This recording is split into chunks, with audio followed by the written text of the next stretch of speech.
Meeting room. Inside the Zelvora mental network, an oppressive silence hung over the gathered representatives around the meeting table. The events of the day had left them all stunned, their minds racing with the implications of what had transpired.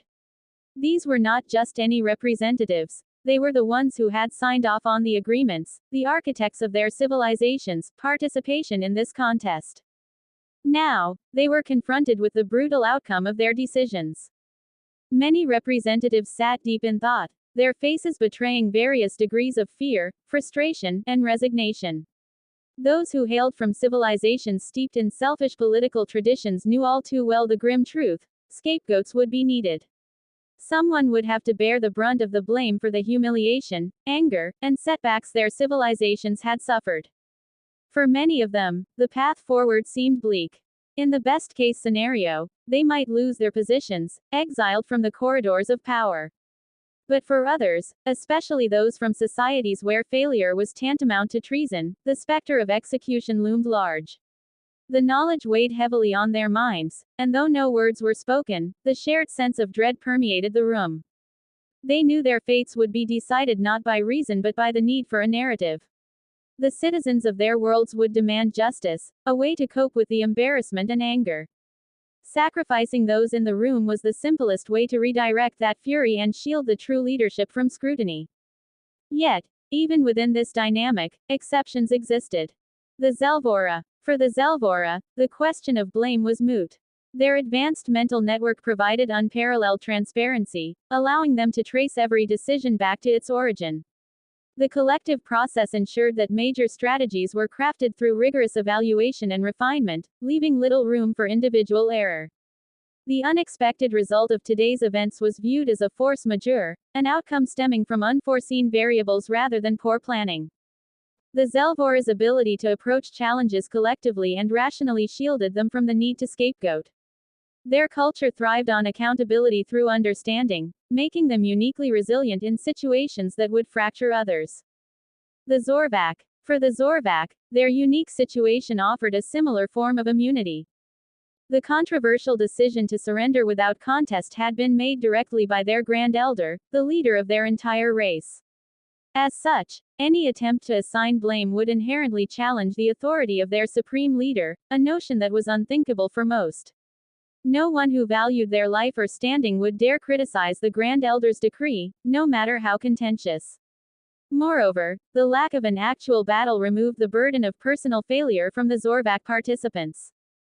The Valthorans. The Valthorans, by contrast, faced a more rigid predicament despite their own pride nexus, a communal network of sorts that linked their people.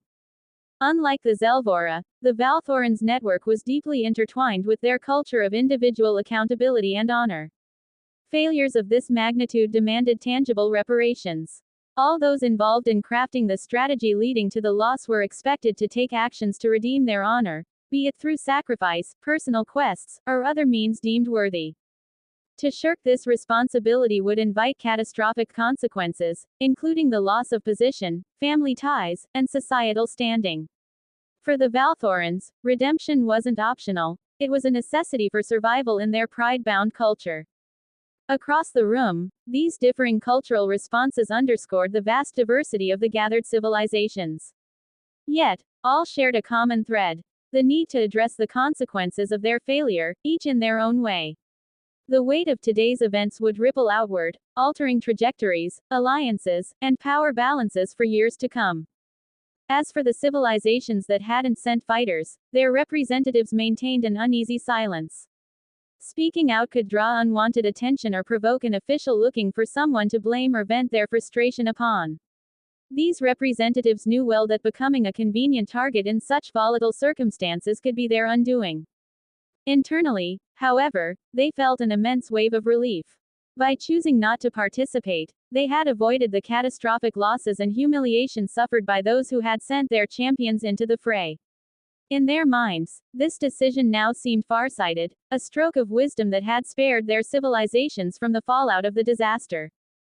Yet, they dared not express their relief openly. Celebrating their restraint in front of the top 10 civilizations, the ones who bore the brunt of the debacle, would be tantamount to suicide.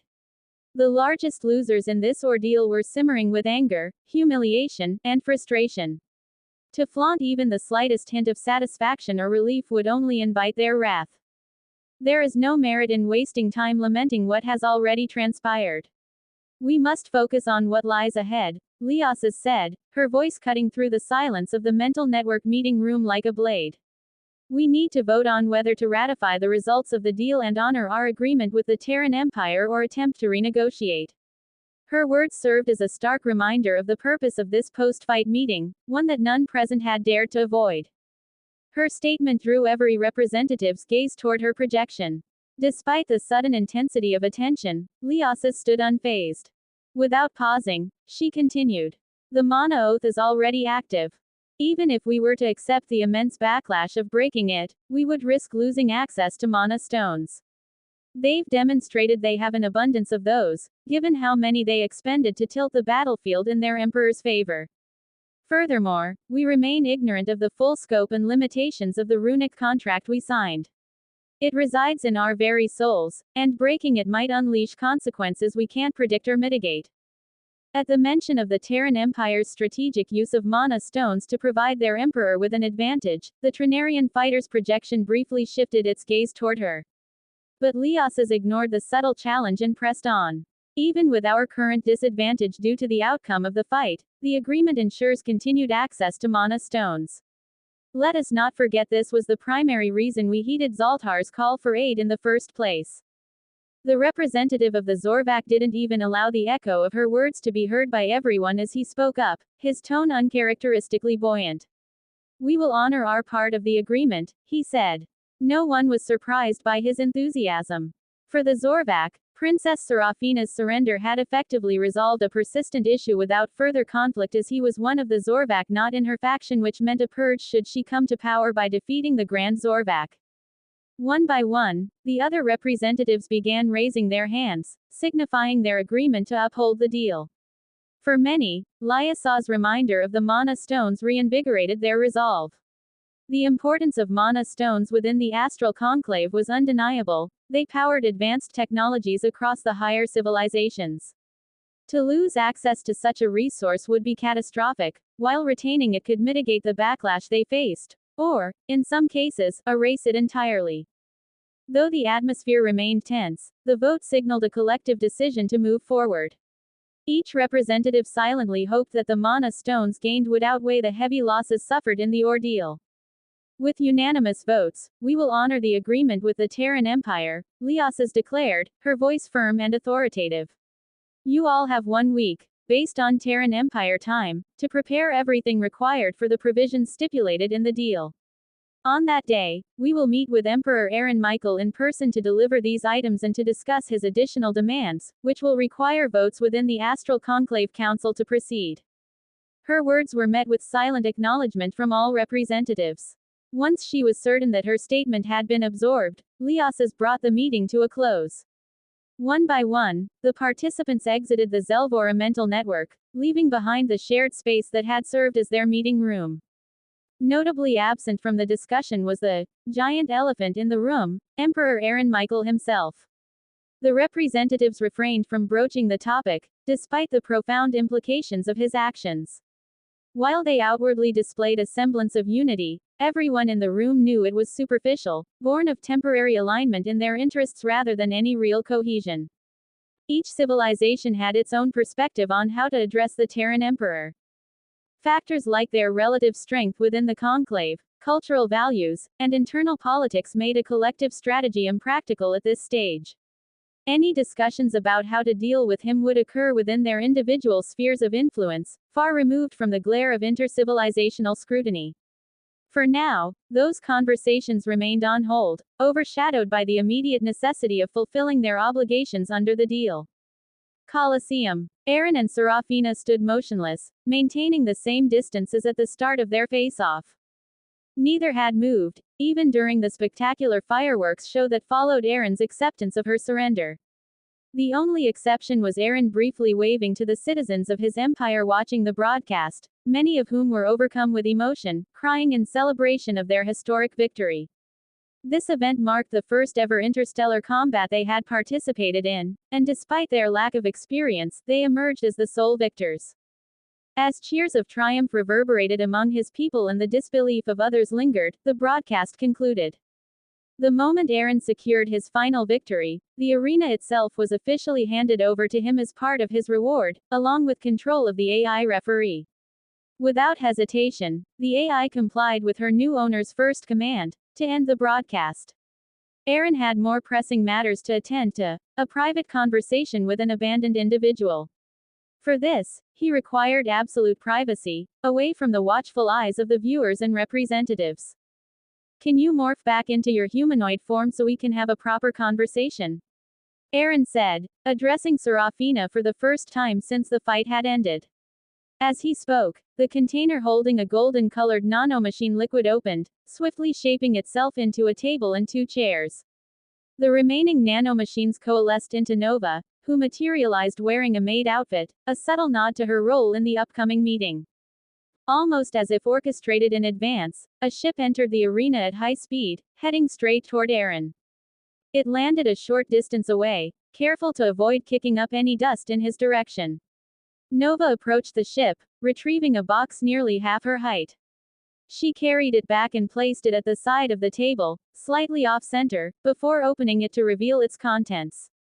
With practiced efficiency, she began preparing drinks and snacks, setting them neatly on the table for their conversation. Throughout the entire sequence of events, Serafina remained silent, her dragon form unyielding as she watched the unfolding preparations without making a single move. Make sure no one hears or sees anything inside until I'm done, Aaron said, his words directed seemingly at no one in particular. Yet, the intended recipient understood perfectly and acted without delay. The arena's protective shield began to shift, its translucent surface gradually turning opaque until it was entirely impenetrable to outside view. Simultaneously, a network of machines and runes powered up, creating a comprehensive barrier that blocked all forms of surveillance. These systems ensured that no unauthorized monitoring could breach the Colosseum's defenses, and any attempts would be immediately detected and countered. Everything is ready, sir, the AI referee confirmed, her voice resonating without materializing. Are you going to keep staring at me like that and not join me? Aaron finally raised his head, breaking the silence as he addressed Serafina, who had remained rooted in the same spot. I'm not your pet that you can order around, Serafina retorted, her voice sharp and dripping with disdain. I have no reason to listen to or follow the orders of someone who runs away from fair fights like the coward he is. Her tone was laced with suppressed anger, though it hardly concealed the fury simmering beneath. As if to emphasize her contempt, a plume of fire escaped her nostrils with her exhaled breath, directed squarely at Aaron. She seemed intent on disobeying every word and command coming from Aaron, her defiance a clear act of retaliation.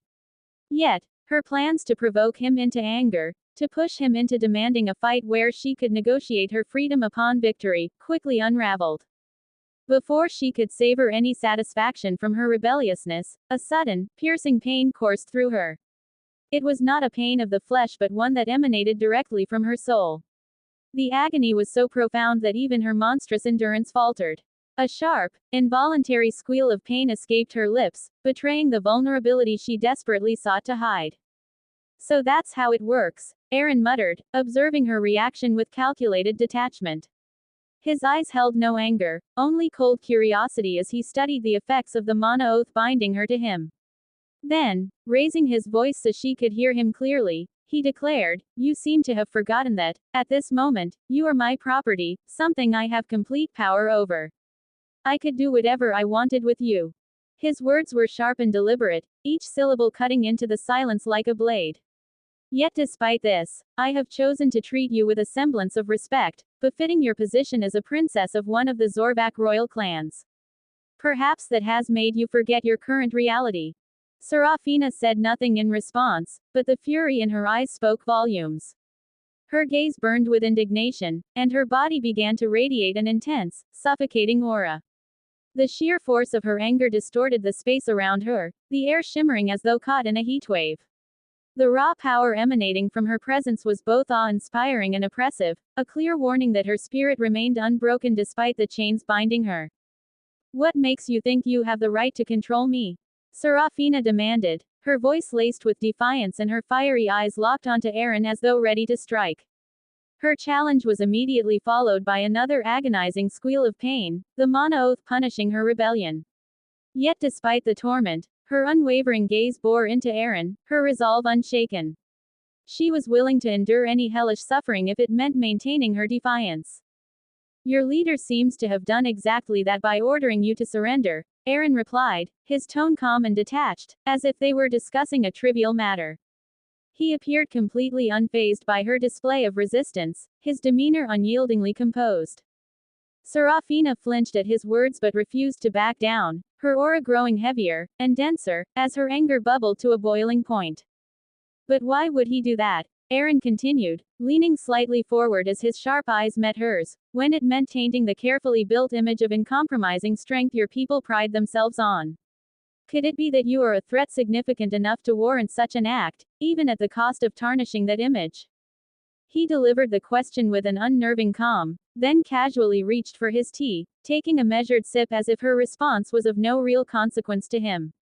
Though Serafina refused to answer, her eyes betrayed her. For the briefest moment, the fury blazing in them faltered. Aaron noticed the subtle shift, the flicker of doubt, the redirection of her anger toward someone else, perhaps her leader, before it snapped back to him. Aaron chuckled softly at her reaction, a hint of amusement flickering across his face. He was beginning to get a clearer sense of Serafina's personality. This is going to take some time, he mused inwardly. Resolving the core issues with her today was essential. Her cooperation wasn't just preferable, it was vital for his plan to unfold successfully. Serafina, Aaron began, his voice steady but carrying an undercurrent of authority, I'm not your enemy, unless you choose to make me one. I understand your anger, your frustration.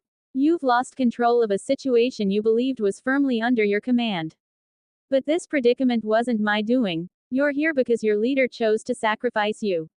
What I'm offering you isn't a chain, it's an opportunity. Her sharp eyes narrowed, the intensity of her gaze unwavering, but she held her silence. Aaron leaned forward, his own gaze unrelenting as it met hers. You can continue resisting, pushing the boundaries of the mana oath, and enduring needless pain. Or, he paused, letting the words linger like a challenge. You can choose to turn this situation into one that serves us both. Your strength, your insight, these are not things I wish to suppress. Quite the opposite, I want them refined, amplified, and put to meaningful use. He motioned toward the table, where Nova was still doing final preparations silently. I've already ensured that this arrangement respects your dignity. What I'm offering isn't just survival, it's an opportunity that others in your position would covet. The question, Serafina, is whether you're willing to see the value in it and claim it for yourself. Silence enveloped the Colosseum as Serafina processed Aaron's words. He made no attempt to rush her, content to let her decide on her own terms. The calm patience he exuded contrasted sharply with the tension that hung in the air. His approach was deliberate. This was the simplest path, and if it failed, countless alternatives remained at his disposal. After several minutes, Serafina finally broke the silence. Her tone was biting, her words dripping with disdain. Plans from the weak are nothing but the futile attempts of insects to avoid their inevitable fate. Look around, the consequences of their weakness are plain to see. Your plans mean nothing to me unless you prove you have strength. Dignity and respect from the weak are hollow, they offer them only because they have no choice, fearful of annihilation should they step out of line. So tell me, Aaron, what value does your respect hold for someone like me? Show me why I should even consider returning it. Aaron placed his teacup gently back onto the table, his expression unreadable. Well, he said casually, there's no harm in trying the polite approach first. Without warning, he unleashed his mana in a torrent, flooding the Colosseum with its overwhelming presence. The force was so immense it became visible to the naked eye, shimmering and swirling in tangible waves of power. The shift was instantaneous, the very air seemed to thrum with energy, heavy and oppressive. Serafina's eyes widened in shock, her usual composure shattered.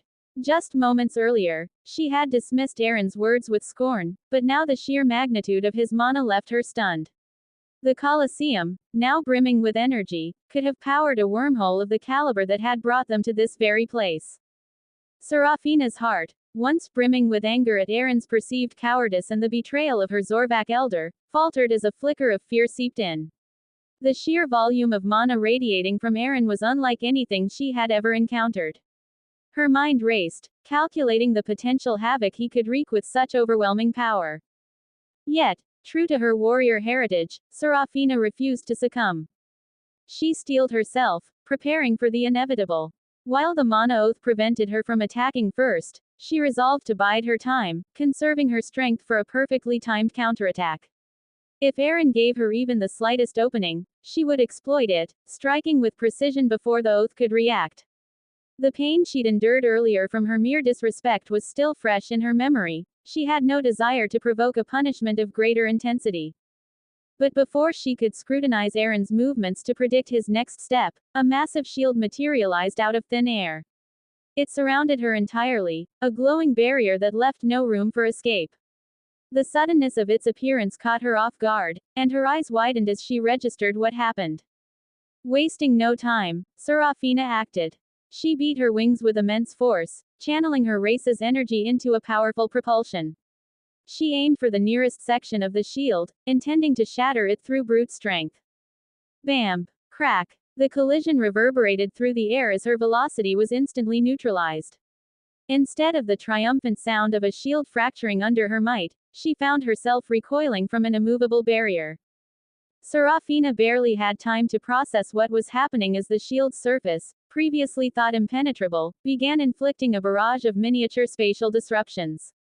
Each disruption tore through her formidable scales, fracturing their intricate patterns and leaving the sensitive skin beneath exposed to further damage. Her scales, usually her most reliable defense, disintegrated on contact, leaving her to hastily lift herself into the air to avoid prolonged exposure. The shock was evident on her face. For once, the unshakable confidence she carried seemed to waver.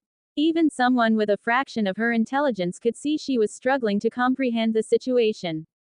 Courtesy of the Trinarian fighter's absorbed attacks, Aaron's voice cut through the tension, his tone unhurried as he observed her reactions.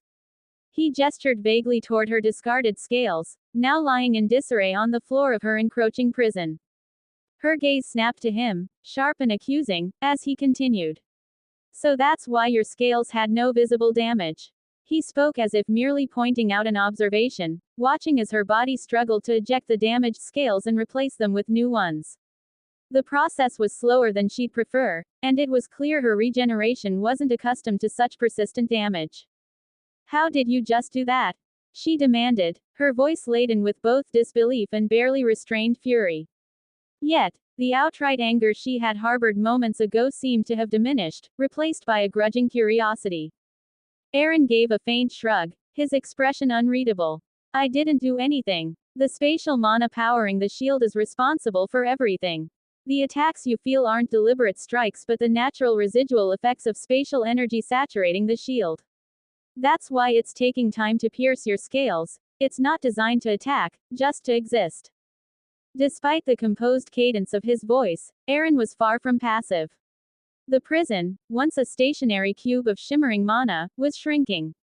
Slowly but perceptibly, the 6 walls closed in on Serafina, forcing her to confront the reality of her confinement. "So," Aaron continued, his calm voice underscored by a faint edge of command, "are you going to metamorph willingly, or should I make you?" His gaze locked onto hers, unrelenting and unyielding, as though daring her to defy him further. Serafina glanced at the tightening prison, her claws flexing and tail twitching in frustration. The walls pulsed with spatial energy, a constant reminder of her disadvantage. For the first time, the princess from one of the 4 Zorvak royal clans seemed unsure of her next move. As Serafina's gaze remained fixed on the ever-shrinking cube of spatial energy enclosing her, her mind raced to find a way out. Each potential solution she considered was swiftly dismissed, as the very nature of the spatial mana neutralized most forms of intervention. Any attack powerful enough to breach the shield would inevitably trigger a reaction within the enclosed space, one that she could not escape in time. Her immunity to attacks powered by her own energy was an advantage, but it had its limits. The consequences of her own strikes, shockwaves, residual energy, and other aftereffects, were not covered by that immunity. If she unleashed an attack strong enough to escape, the ensuing chaos within the confined space could inflict devastating harm upon her. The risk was unacceptable, as the damage would leave her vulnerable to Aaron, who was unlikely to miss the opportunity to exploit her weakened state. For the first time in her life, Serafina found herself cornered, not by raw strength, but by calculated precision. The shrinking walls of the cube were relentless, and her options dwindled with every passing moment. Despite her pride and her warrior's spirit, the stark reality of her predicament was becoming undeniable.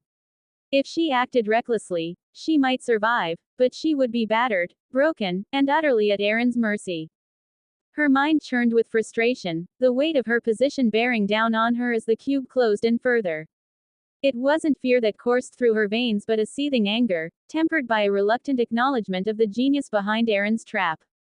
With a frustrated huff, flames briefly flared from Serafina's nostrils before she began to undergo her metamorphosis.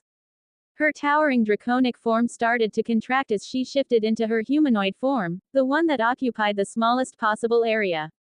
Her scales, which had been standing firm like armor, began to retract.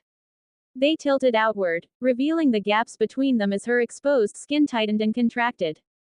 The once massive body began shrinking visibly, the volume decreasing with every second. Smoke wafted from her form, curling into the air before being drawn back into her body.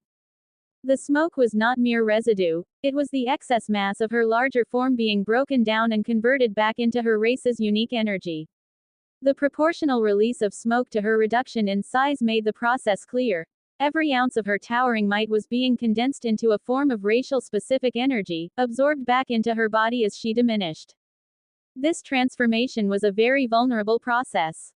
Her entire focus was consumed by the effort of converting her surplus mass and energy, leaving her temporarily defenseless. It was for this very reason that she had chosen to enter the Colosseum in her draconic form, avoiding the enormous energy expenditure and vulnerability of transforming mid-fight. Now, forced into this state by the relentless pressure of the shrinking spatial cube, she was at her weakest, a stark contrast to her earlier defiance. Though her pride burned brightly, she could do nothing but endure the process, knowing the cost of resistance would be even greater. Once her transformation was complete and the final wisp of smoke was absorbed back into her body, Serafina's humanoid form emerged, fully visible. Without clothes capable of adapting to her transformation, she was initially left bare. However, she maintained her composure, using her scales to discreetly cover key areas until a solution could be found. Aaron, immediately recognizing her predicament, sent a cluster of nanomachines in her direction. Though she accepted them with evident reluctance, she allowed them to form clothing around her. The nanomachines replicated the outfit she had worn when she first encountered the Breachers, a deliberate act that didn't escape her notice. She glanced at Aaron, her expression shifting ever so slightly as if seeing him through a new lens. "I will listen to what you have to say and make the decision myself," she declared, her voice steady but guarded. Without hesitation, she began walking toward Aaron, seemingly unbothered by the shrinking cube shield that had encased her moments earlier. As if responding to her unspoken will, the cube dissolved, its walls opening to let her pass before vanishing entirely. The dense mana that had saturated the arena followed suit, retreating back into Aaron's body and restoring the atmosphere to its original state. Serafina continued her stride until she reached the empty chair prepared for her. She sat with poise, her expression unreadable as she observed her surroundings. Nova, ever efficient and calm, immediately began preparing tea and snacks for their guest. "You see how things become easy when we listen to each other instead of fighting needlessly," Aaron said with a calm smile, raising his cup and taking another measured sip. Serafina regarded him with a faint sneer. "That may be your human way of communicating, but in our society, there's no such thing as a conversation between the strong and the weak, only orders from the strong and obedience from the weak. Conversations are reserved for equals or kin, other civilizations or individuals from them have to earn it." She reached for her own cup, attempting to mimic Aaron's actions. However, her grip, honed by the raw strength of her draconic form, proved too powerful. The delicate handle of the cup snapped instantly. She froze for a moment, her expression betraying a hint of annoyance. But before she could say anything, the nanomachines repaired the handle in seconds. She tried again, and by her third attempt, she had finally adjusted her strength to the fragile nature of human-made objects. Yet, her triumph was short-lived. Upon taking a sip of the tea, her face twisted in visible disgust, and she spat it out. "This is vile," she declared, her tone a mixture of disgust and disbelief. Aaron nearly quipped, "Like how you were ordered to abandon your freedom by the stronger elder." But thought better of it. Forcing himself to set aside his inclination for sharp retorts, he responded with measured restraint instead. "This is our first time accommodating an alien civilization," he explained, his voice calm. "We don't yet have knowledge of your cuisine, tastes, or preferences, but rest assured, that will change. You won't have to worry about starving to death." His attempt at humor was met with a blank, serious stare from Serafina. It was clear that sarcasm and levity weren't going to bridge the cultural gap just yet. Recognizing the futility of small talk, Aaron decided to cut straight to the point. "I have a very simple plan," he began, his tone calm and deliberate, as if discussing a mundane chore. "To take full and complete control of the astral conclave. And for that to happen, I must first take over the Zorvak civilization." Serafina, who was on the verge of lashing out, restrained herself, her sharp gaze fixed on Aaron. His blasphemous words, spoken without hesitation, were an affront to her, a princess of the very civilization he spoke of conquering. Despite her exile by the Grand Zorvak, her loyalty to her civilization had not diminished. She still had her faction, loyal followers who supported her in her ambition to one day challenge the Grand Zorvak for leadership. Her pride in her heritage and people remained unshaken, and hearing Aaron speak of taking over her civilization as if it were some trivial task stung deeply. But Serafina held her composure. The promise she had made to Aaron, that she would hear him out, echoed in her mind. Her civilization's culture valued keeping one's word, seeing it as a testament to strength. Breaking her promise, even in the face of such provocative statements, would be a stain on her pride and character. So, she swallowed her immediate anger, the fires of indignation simmering just beneath the surface. She decided she would let him finish. Once his explanation was complete and her promise fulfilled, she would take action, whether that meant walking away, retaliating, or something else entirely. For now, she listened, her expression one of steely control as Aaron continued. Seeing Serafina remain silent, signaling her intent to let him continue, Aaron chose not to waste any more time and pressed on with his explanation. He felt no concern about her divulging the information, as both the runic contract and mana oath served as ironclad safeguards against such a possibility. Even in the unlikely event of a loophole being exploited to spread the details, it would pose no threat. The conversation was merely theoretical. Plans yet to be acted upon carry no substance and, therefore, no grounds for retaliation, though it would make his plan a bit difficult to actualize but not impossible. Our civilization has a saying, "Too many cooks spoil the broth." It means that when too many people are involved in a task, the result is often poor, Aaron began, his voice measured and clear. This idiom perfectly describes the astral conclave. While its members outwardly act as a unified group, in reality, they are entangled in their own internal squabbles, prioritizing personal gains over the collective good. This dynamic creates a precarious web of competing interests, where even the smallest disturbance can trigger a cascade of failures. To ensure his words resonated, Nova provided visual aids, illustrating his points with clarity to help Serafina comprehend. A prime example is the response to Exlathar's distress call. Instead of coordinating as a united front, each civilization acted independently. You fought as individuals, not as a cohesive force, which drastically reduced your effectiveness.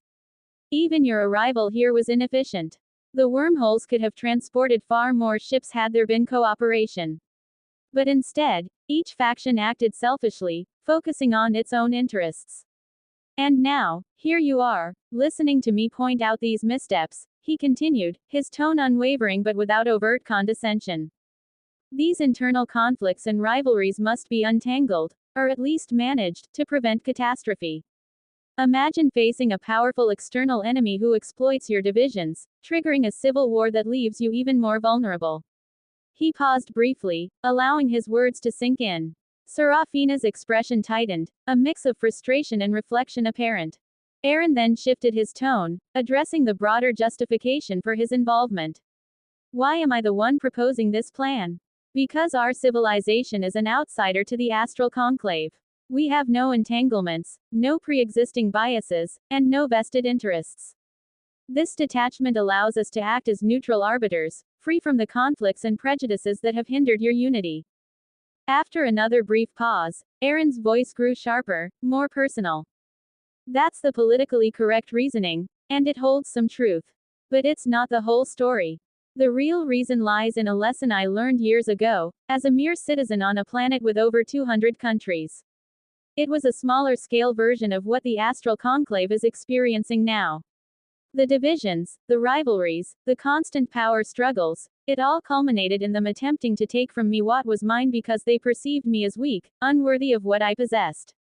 When Aaron delved briefly into his backstory, Serafina struggled to reconcile the idea that someone could rise from being an ordinary citizen in a fractured world to ruling a united empire in just 10 years. Yet, despite her skepticism, Aaron pressed on with his explanation.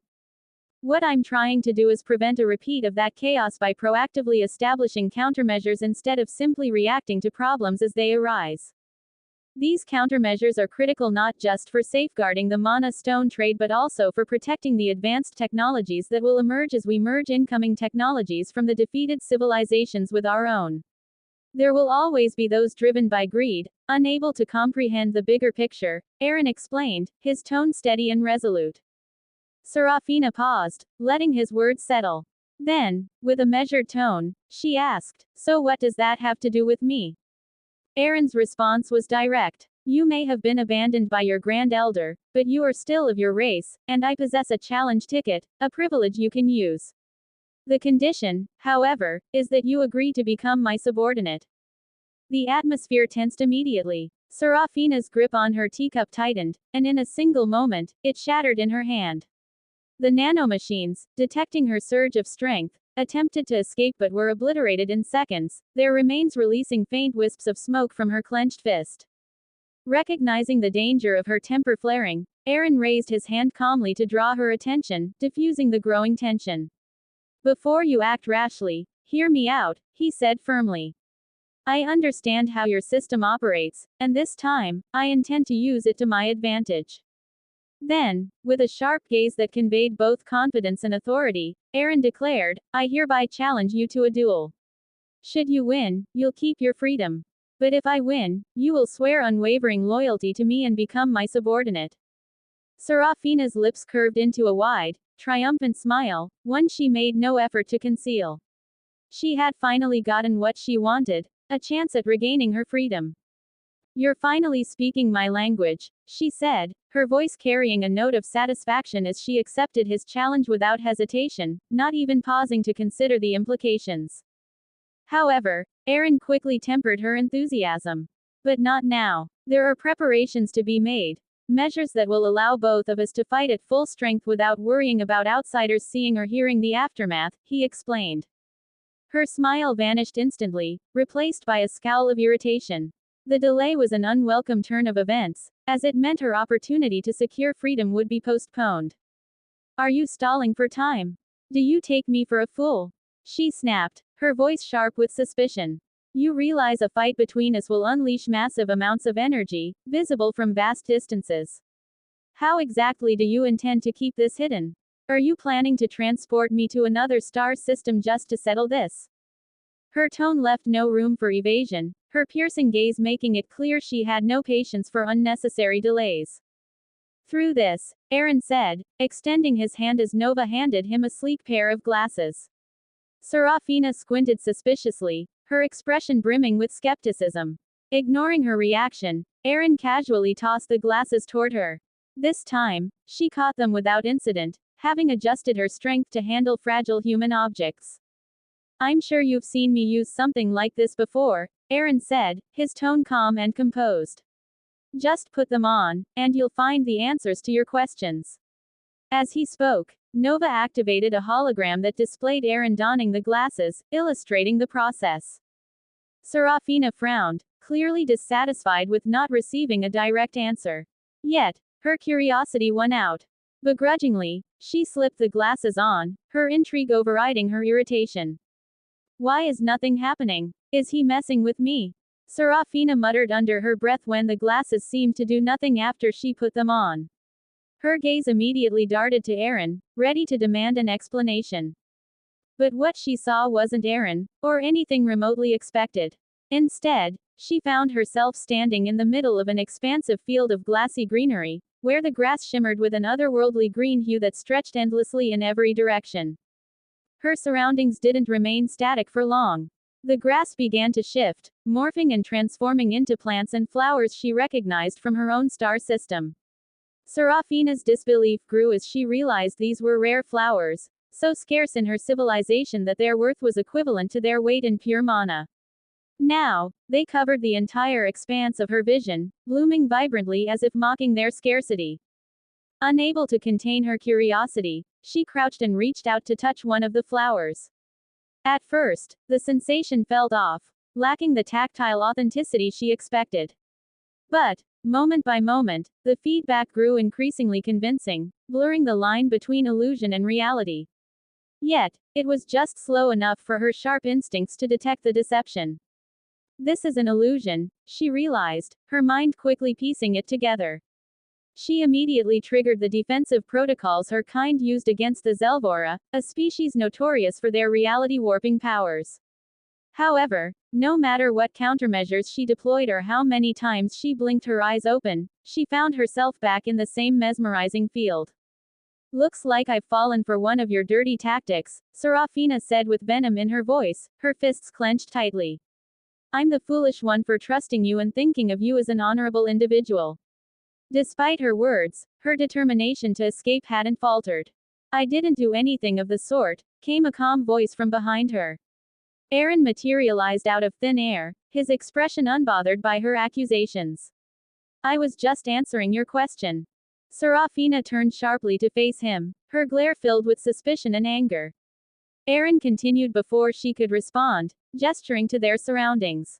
This, he said, motioning to the expansive field, is where our fight will take place, a virtual reality capable of replicating every detail of reality to perfection.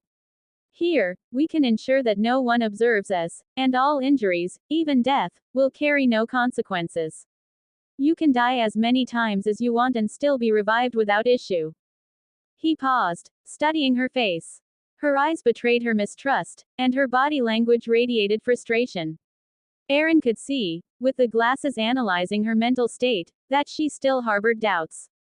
Her mind churned with the possibility that this was just another elaborate illusion, akin to the deceptions of the Zelvora. Not wanting to provoke her further, Aaron snapped his fingers, and a massive screen appeared in the air before her. The screen displayed a basic detailed explanation of the universal simulation they were in, complete with diagrams and examples to clarify its mechanics. This should answer your doubts, Aaron said, stepping back slightly to give her space. Take your time to read it. You'll see that nothing here is fabricated to deceive you, just a neutral, controlled environment where we can settle things without interference. A few minutes later, Serafina broke the silence, her voice calm but distant, as though her mind had drifted far from the present moment. How long do you need? Aaron glanced at her, noting her change in demeanor before responding. It would take about a week to fully understand and calibrate the system. This timeframe accounts for ensuring seamless operation for individuals who are not human. We currently have enough foreign specimens and brain data to modify our algorithms to adapt fluidly to the varying brain structures of different civilizations, he explained, intentionally quoting the upper end of the timeframe to account for potential delays in refining the system. Fine, she replied tersely before redirecting her attention to the field of flowers around her. There was a noticeable shift in her focus, something was clearly stuck in her mind.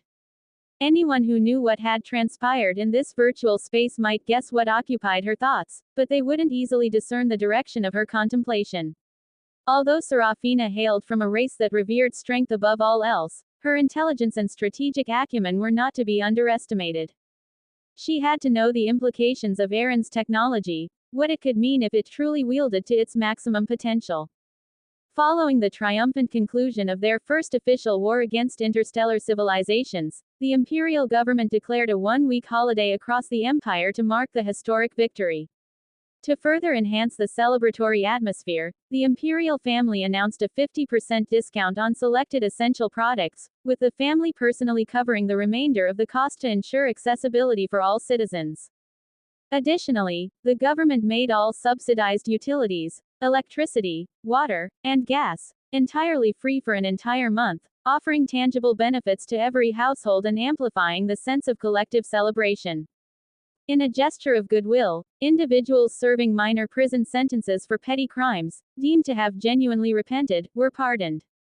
Similarly, fines for minor offenses were forgiven, encouraging as many citizens as possible to join the festivities without lingering burdens. The celebratory spirit quickly spread throughout the empire, uniting its people in shared joy. Proxima Centauri, where citizens had anxiously watched the battle unfold, recorded a 100% participation rate in the celebrations. Meanwhile, Earth also saw widespread festivities, with celebration rates ranging from the high 90s to the low 80s, reflecting the profound impact of the Empire's monumental achievement. At least when only civilians were considered, the celebrations were in full swing. However, the situation was starkly different for Imperial government employees and military personnel. Staff from the Ministry of the Exterior, Ministry of the Interior, and Ministry of War remained fully engaged, ensuring the stability and security of the empire. For the military, there was no time to join in the revelry. The order to maintain the highest state of readiness was still in effect, and every active duty soldier was occupied with monitoring movements from the opposing side, ensuring strict adherence to the terms of the recent agreement. While the Mana Oath and Runic Agreement served as safeguards to bind both sides to their commitments, the Empire's leadership believed in preparing for the worst while hoping for the best. This cautious approach meant the military remained on high alert, vigilant for any potential breaches or unforeseen actions that could threaten the fragile peace. Meanwhile, officials from the Ministry of the Exterior were deeply engrossed in analyzing the data gathered about the civilizations on the other side of the conflict. Collaborating closely with advanced AI systems, they worked to categorize and profile each civilization, striving to develop efficient strategies for future interactions. Their primary objectives included identifying each civilization's modus operandi, determining what resources or technologies the other side possessed that the empire deemed valuable, and assessing the significance of those assets to their respective owners. Depending on the findings, they aimed to devise approaches to acquire these resources for the empire at the most favorable terms, should the emperor or the empire require them. Although the available data was limited, and the task would have been more effective with a more robust exchange of information once stronger connections were established, the ministry adhered to the principle that starting early would ease the workload later. Adding to their motivation was the double salary bonus they were entitled to for working diligently while the rest of the empire celebrated the holiday. This incentive ensured a highly focused effort to prepare the groundwork for future diplomacy and trade. Agencies under the Ministry of the Interior were equally preoccupied with laying the groundwork to ensure the empire and its citizens could adapt seamlessly to a future where direct interaction with extraterrestrial civilizations would become routine. The Imperial Health Agency was spearheading efforts by analyzing data from both the remains of alien combatants killed by the Emperor and those who perished during the conflict. Their goal was twofold. First, to identify diseases these aliens might be immune to but could pose a significant threat to human and Proximian physiology, and second, to develop vaccines to protect both species from such foreign pathogens. In parallel, they were researching vaccines for aliens entering Imperial territory, safeguarding them from human diseases that could potentially mutate upon cross-species infection and spark a conclave-wide pandemic. Such an event would not only pose a medical crisis but also hinder the Empire's broader objectives of interstellar diplomacy and integration.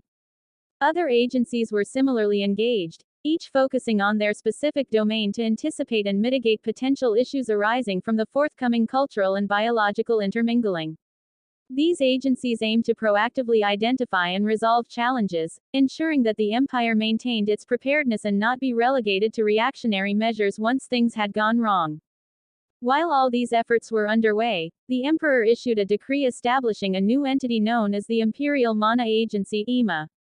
This agency would function as a collaborative endeavor between the three primary ministries: Interior, Exterior, and War.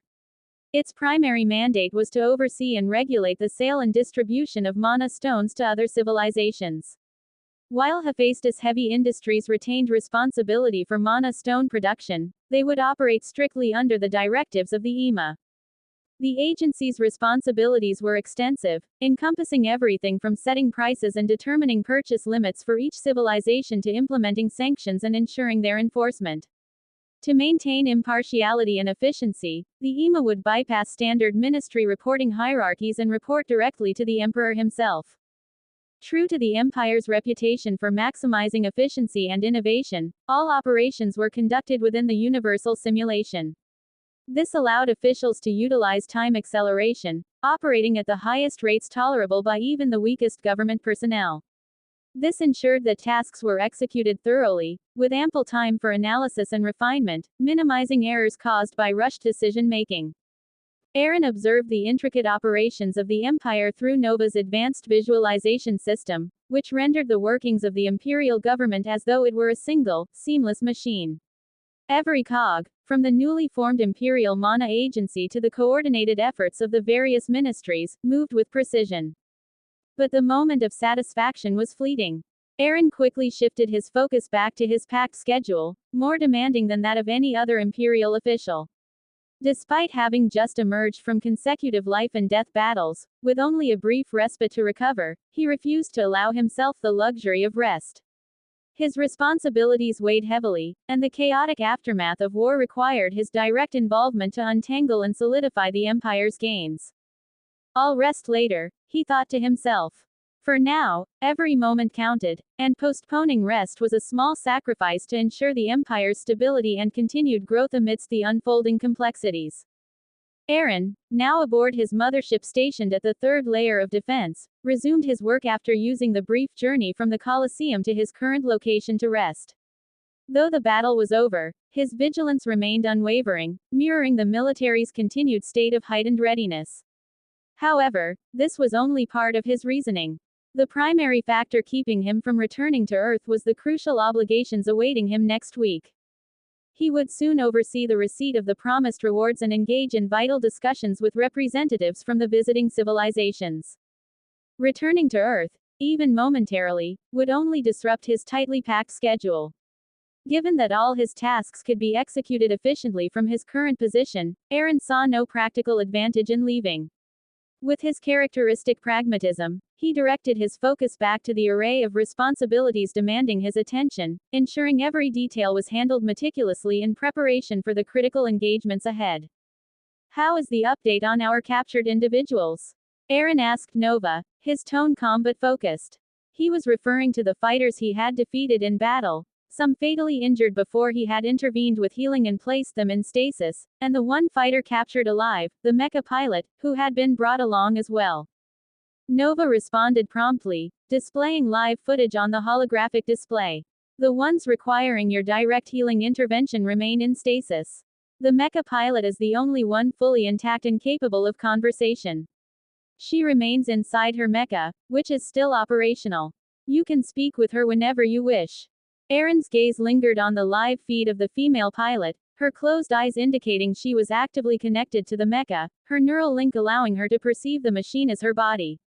Nova's infiltration of the mecha had rendered her unable to escape or act outside the prison of her own weapon, effectively trapping her in observation mode. "Try conversing with her," Aaron instructed after a moment of thought. "See if she's open to assimilation into the Empire. If she refuses, I'll handle the conversation myself, or we'll explore other methods." Nova acknowledged the directive with a simple copy that, immediately deploying an instance of herself to engage the pilot. Upon receiving Nova's acknowledgement, Aaron leaned back momentarily, his gaze still fixed on the live footage of the pilot within her mecha. He allowed himself a brief moment of thought before deciding there was no need to hover over the ongoing tasks. Nova was more than capable of handling the initial conversation. He returned his attention to his own work, diving into the countless tasks and reports that awaited him. The complexity of managing an empire stretched across multiple star systems, combined with the recent victory and its aftermath, meant his schedule left little room for idleness. Time, indifferent to the urgency or reluctance of those bound by its passage, marched forward. As the handover day approached, its arrival seemed to vary in speed depending on the perspective of each civilization. For some, it rushed forth as if the universe itself was impatient. For others, it dragged on endlessly, a weight of anticipation they could not shed. Yet, despite the subjective flow of time, the day finally arrived. The Colosseum, now synonymous with both glory and consequence, was chosen as the venue for this momentous meeting. Its towering presence loomed, a stark reminder of the recent battles that had reshaped the dynamics of power in this interstellar region. Representatives from every civilization involved had gathered, each navigating their small spacecraft through the vastness of space toward this iconic location. The procession of vessels was as diverse as the civilizations themselves. Ships of elegant organic design shared the skies with angular and mechanical craft, some shimmering with mana-infused energy, others bearing the distinct markings of technological precision. They descended toward the Colosseum one by one, each carrying ambassadors, negotiators, and custodians of the promised technologies. A section of the Colosseum had been meticulously renovated to serve as the venue for the meeting. Robot attendants stood poised and ready, their polished frames reflecting the soft glow of the lighting as they awaited the arrival of the attendees. As the delegates disembarked from their ships and made their way inside, the once quiet hall began to buzz with a subdued energy. It didn't take long for everyone to settle into their designated seats. The representatives of the various civilizations sat around a large semicircular table, their gazes fixed on the figure seated directly opposite them. Aaron occupied the lone chair positioned at the center of the table's radius, the vastness of the arrangement creating a stark visual contrast. While the setup might have made him appear like a job seeker being scrutinized by a panel of interviewers, his demeanor betrayed no hint of intimidation. Instead, he exuded a quiet confidence, his steady gaze meeting each representative with an air of authority and composure. Thank you for your attendance. With that, let us officially begin the meeting. I am the elected delegate tasked with leading this meeting neutrally, the AI referee announced, materializing at the center of the room. The decision to have an impartial AI lead the meeting was deliberate, ensuring credibility and avoiding potential biases from having Aaron or any member of the attending civilizations preside. For starters, let us address the simplest matter first, the handover of the promised technologies. Once that is completed, we will proceed to the next topic. The AI's words prompted varied reactions from the conclave members. The Zorvak representatives appeared indifferent, while others showed signs of reluctance or sadness. Only those who were exempt from handing over their technologies maintained neutral expressions, though some couldn't completely conceal their quiet satisfaction. Despite these reactions, the process moved forward without delay. Each civilization authorized their custodians to present the promised technologies to the waiting robot attendants.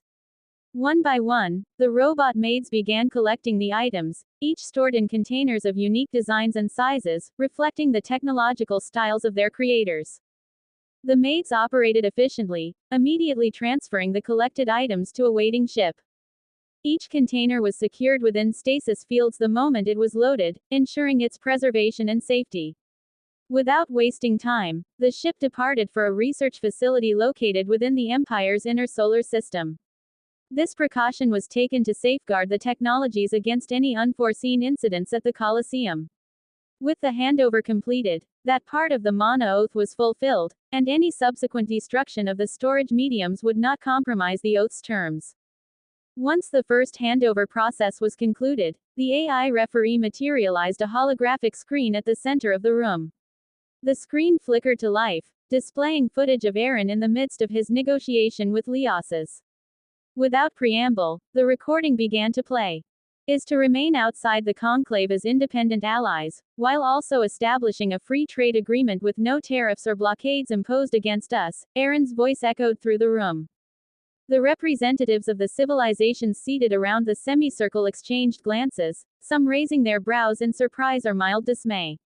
During the negotiation period, they had been so confident in their victory that they hadn't paid much attention to what Aaron's side was proposing. Now, they realized their oversight had come back to haunt them. Still, their expressions suggested that the terms, while inconvenient, were not catastrophic. For the Terran Empire to exploit the free trade and tariff clauses effectively, it would require an astronomical increase in production capacity, at least 1,000-fold by their estimates. Even then, the Empire would need to produce goods so desirable that other civilizations would prioritize trade with them.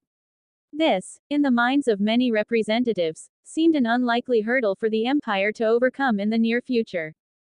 This part of the agreement is expected to be fulfilled on your end, the AI referee declared, its voice neutral and authoritative. As per the Mana Oath, it must be ratified in the conclave-wide rulebook by the end of the current Terran imperial year. The room fell silent as the conclave representatives absorbed the statement.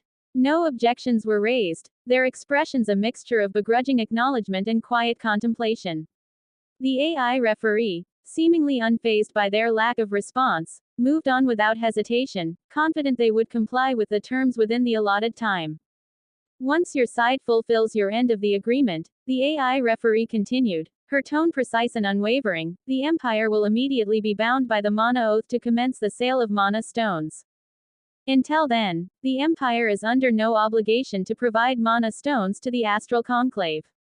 She paused briefly, allowing her words to sink in, before continuing.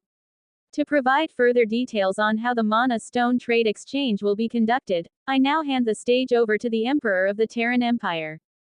With those words, all eyes in the room turned to Aaron, who had been sitting calmly, a faint but confident smile playing on his lips. Without rising from his seat, Aaron began addressing the representatives seated before him. The absence of a podium or raised platform didn't diminish the commanding presence in his voice, each word resonating with clarity and purpose. Allow me to first express my gratitude for the steps taken thus far in honoring the agreements made during our previous engagements, Aaron began, his gaze steady as it swept over the assembly. It is through mutual adherence to these terms that we build the foundation of a relationship rooted in trust and opportunity. He paused for a moment, allowing his opening words to settle among his audience before transitioning seamlessly into the specifics. The trade of Mana stones will be managed exclusively by the newly established Imperial Mana Agency. This agency will oversee all aspects of the exchange, including pricing, quantity caps, and enforcement of trade regulations. Every transaction will be meticulously monitored to ensure fairness and adherence to the guidelines we established today.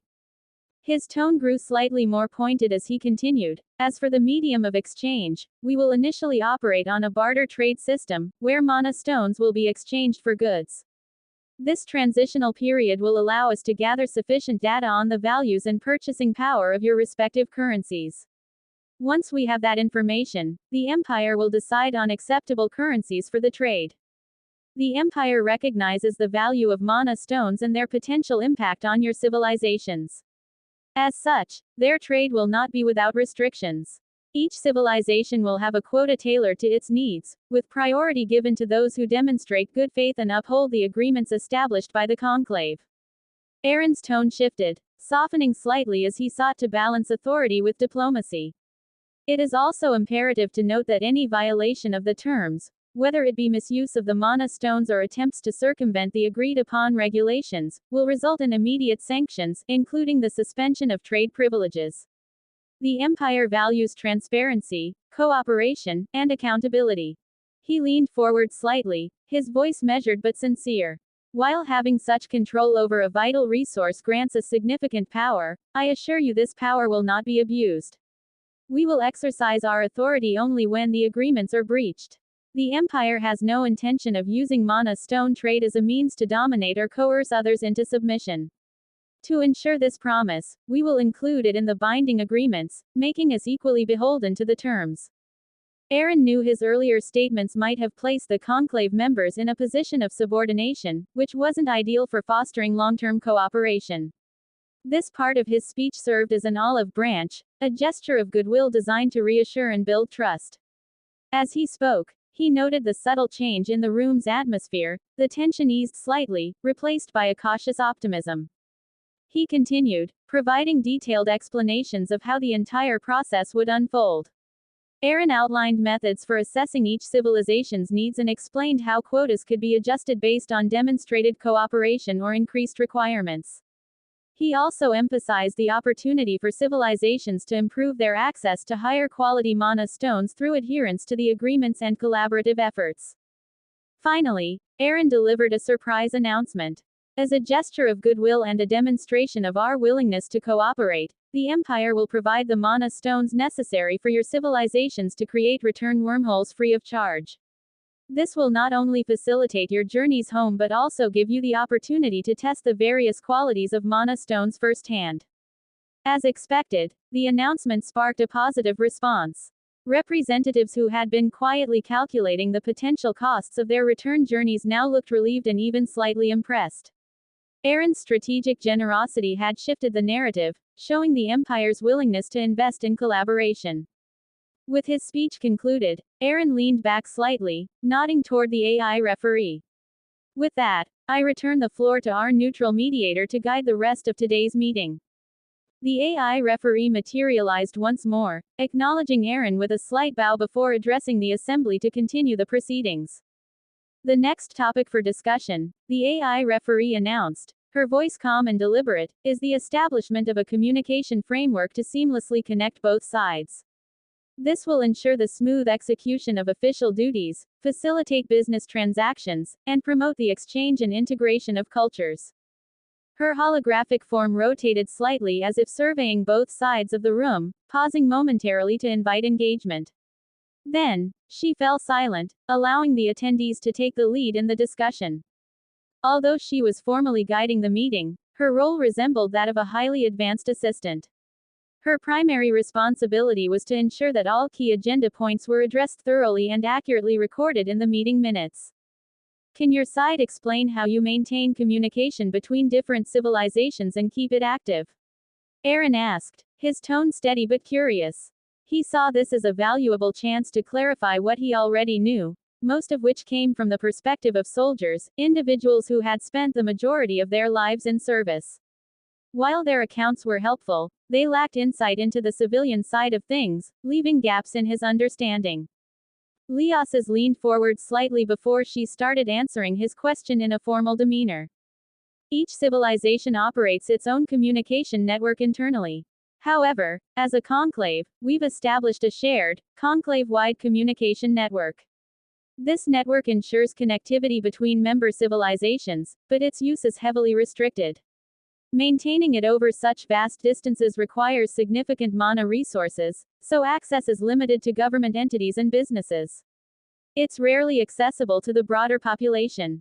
She paused, as if gauging his reaction, before continuing with a touch of reassurance in her voice. That said, we will provide you with the schematics of this communication system. With this, the Terran Empire will be able to establish active communication with conclave members and the Council. It's an important step toward fostering mutual understanding and cooperation. Aaron listened intently to Liasa's explanation, his expression calm and composed, but beneath the surface, his thoughts were racing. When he heard the first part of her explanation, a subtle gleam flashed through his eyes, a fleeting trace of amusement he quickly suppressed. He fought back the urge to laugh or even let a smirk slip. The revelation filled him with a sense of satisfaction. Here were civilizations capable of interstellar travel, yet their ingenuity in certain areas seemed surprisingly limited. It was as if they had missed out on the relentless human drive for innovation, fueled by something as simple and complex as greed. The thought left Aaron inwardly delighted.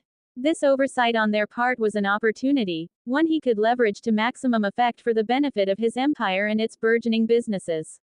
While it didn't entirely simplify his plans, moving from super extreme difficulty to mild extreme difficulty wasn't a small leap, It was a step in the right direction, and Aaron was willing to take whatever edge he could get.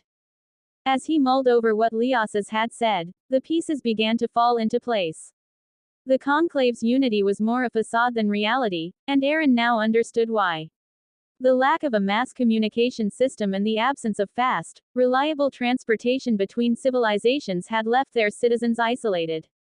Despite being part of a union, these civilizations were still fundamentally disconnected, with years separating one side from another in terms of travel alone. Even worse, the limitations on who could access the conclave-wide communication network exacerbated this isolation, creating a situation eerily reminiscent of Earth before the discovery of the radio, when news traveled at a crawl, and people existed in pockets of isolation despite living on the same planet. It was clear the leaders of these civilizations either didn't understand the immense benefits of universal access to the conclave-wide network or were held back by the prohibitive costs of operating such a system. Perhaps they had deemed it an unsustainable luxury. But their reasons didn't matter to him. What mattered was the glaring gap in their infrastructure, a gap he could exploit. To Aaron, this wasn't just an oversight, it was an opportunity. A chasm of possibilities stretched before him, and he was determined to bridge it, for his empire's benefit and, more importantly, for the strategic leverage it would afford him. Aaron didn't stay silent for long. He began by expressing his gratitude for their willingness to share the schematics, acknowledging their cooperation with a polite nod. Then, without wasting time, he delved into a series of follow-up questions, determined to address every gap in his understanding of their communication systems. For him, this was an invaluable opportunity to ensure no detail was overlooked. The representatives from the other civilizations reciprocated, posing questions about the Terran Empire's communication infrastructure. However, it quickly became apparent that their inquiries, particularly from the lower-tier civilizations, were more perfunctory than genuine. Their tone suggested courtesy rather than genuine curiosity, as though they were asking out of obligation rather than a true desire to understand. Aaron, ever observant, noticed this dynamic but paid little attention to it. While their questions lacked depth, his were deliberate and probing, designed to extract as much insight as possible. Where they treated the discussion as routine, he saw it as a chance to solidify his knowledge and uncover opportunities to refine and strengthen the Empire's position. The discussions continued until both sides reached a mutual understanding. They moved on to other pressing topics that required their joint presence, such as delineating the borders between the Terran Empire and the Conclave territories. This negotiation ultimately granted the Empire a defined border, at least on the side facing the Conclave. Everything within this newly established boundary was now officially Imperial territory, and access to it required visas and explicit permission from the Empire. These agreements solidified territorial sovereignty and clarified jurisdiction, marking a significant step in formalizing relations between the two sides. Several more hours were spent addressing additional matters, ranging from trade regulations to security protocols, before the meeting was finally brought to a close. At the end of the session, Aaron proposed a unique arrangement that was unanimously accepted. For the next month, an open period would be established, allowing representatives from each civilization to request private meetings with him or vice versa if they had matters to discuss. This period would also be used to facilitate crucial discussions between each civilization and the newly formed Imperial Mana Agency. These meetings would focus on determining individual quotas for mana stone trade, outlining regulations, and negotiating what goods or resources would be exchanged during this initial barter trade phase. Until a standardized currency was agreed upon, this barter system would remain in place, ensuring that trade could continue without unnecessary delays. The period would conclude with the formal signing of agreements, enabling the representatives to return to their civilizations with clear terms and arrangements in place.